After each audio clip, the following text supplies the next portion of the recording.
அது அவருடைய தோல்வி பயத்தை காட்டுது. விரக்தியில் இருக்காரு பழனிசாமி. வயசு 73 74 ஆயிப்போச்சு. அவருடைய பிரச்சனை என்னட்டுன்னா, அவருக்கு கடைசி தேர்தல் இந்த தேர்தல். கடைசி தேர்தலில் இருக்கும்போது சுகர் பிபி எல்லாம் கூடி போச்சு. தேர்தலை பொறுத்த மட்டும் கண்ணுக்கு முன்னாடி தெரியுது அவருக்கு மக்களுடைய ஆதரவு இல்லை அப்படிங்கிறது.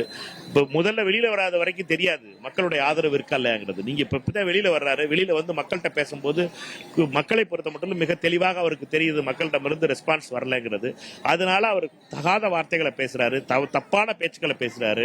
இப்படி முதலமைச்சரையும் அவதூறாக பேசுவது, கீழ்த்தரமாக பேசுவது என்பது உண்மையிலேயே பழனிசாமி அவர்களுக்கு ஒத்தாத ஒரு விஷயமா இருக்குது. அது அவருடைய தோல்வி பயத்தால் அப்படி வருது. என்னை பொறுத்த மட்டும் அதிமுக வந்து அமித்ஷாவுடைய கைகளில் கொடுத்ததுனால அதிமுகவுடைய கைக்கூலியா மாறிச்சு.